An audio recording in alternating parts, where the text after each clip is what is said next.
আসসালামু আলাইকুম। ডোনাল্ড লু ঘুরে যাওয়ায় বিএনপির মাথা খারাপ হয়ে গেছে, এটি পররাষ্ট্রমন্ত্রী বলছেন। তো ভালো কথা।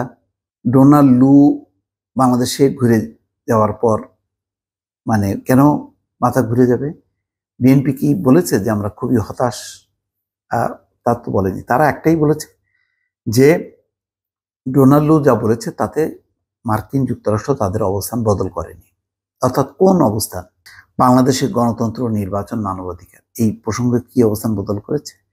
একবারও কি ডোনাল্ড লু বলেছে যে নিষেধাজ্ঞা প্রত্যাহার করা হবে? একবারও কি বলেছে যে ভিসা নীতি এটা আর প্রয়োগ করা হবে না? সে তো পরিষ্কার বলছে যে ভিসা নীতি কার্যকর হয়েছে। আমরা তো জানি না যে তালিকাটা যদি পাওয়া যেত কখনো, তখন বলা যেত যে আসলে ভিসা নীতি কার্যকর হয়েছে কিনা। কিন্তু তারাই বলছে তো যে ভিসা নীতি তারা কার্যকর করেছে। পুলিশ, সরকারি দল, বিরোধী দল। এখন বিরোধী দলের ক্ষেত্রে অস্পষ্ট বিরোধী দল কোনটা? বিএনপি নাকি জাতীয় পার্টি নাকি ফোন পর্যায়ে? কেন পরিষ্কার না, কিন্তু তারা ঘোষণা দিয়েছে এবং বলেছে যে গণতন্ত্র, মানবাধিকার এটা তাদের মৌলিক থিম। এটাকে ধরে নিয়ে তারা বাংলাদেশের সঙ্গে সম্পর্ক এগোবে। যেহেতু এখন নির্বাচনের প্রসঙ্গ নেই, সুতরাং এখন নির্বাচন নিয়ে তারা কথা বলবে না। নির্বাচন নিয়ে তারা যে কথা বলেছিল, তারা চেষ্টা করেছিল বাংলাদেশে একটা ডায়ালগের মধ্যে দিয়ে অবাধ সুষ্ঠু নির্বাচন করা। এটি নিয়ে একটা টেনশন তৈরি হয়েছিল, কিন্তু এটা তাদের জন্য খুবই একটি স্বাভাবিক। তার মানে হচ্ছে যে তারা ওই প্রসঙ্গটা ছাড়ছে না। আজ হোক কাল হোক, তারা এই প্রসঙ্গ যখন আসবে আবারও তারা সোচ্চার হবে। তারা কি বলেছে?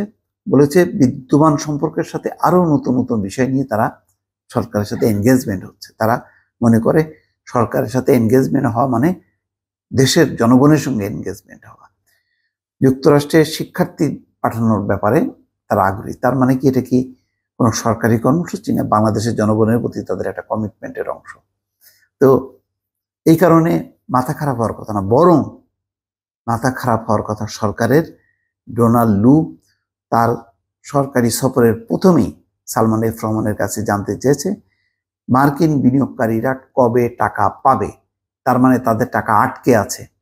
তো বলা যায় যে পাওনা টাকা আদায় করার জন্য ডোনাল্ড লু বাংলাদেশে এসছে, সেটাও তো বলা যায়। তো এখন হাসান মাহমুদ যখন নাকি ওপেন ফোরামে বলেন, তখন এটি হচ্ছে রাজনৈতিক বক্তব্য।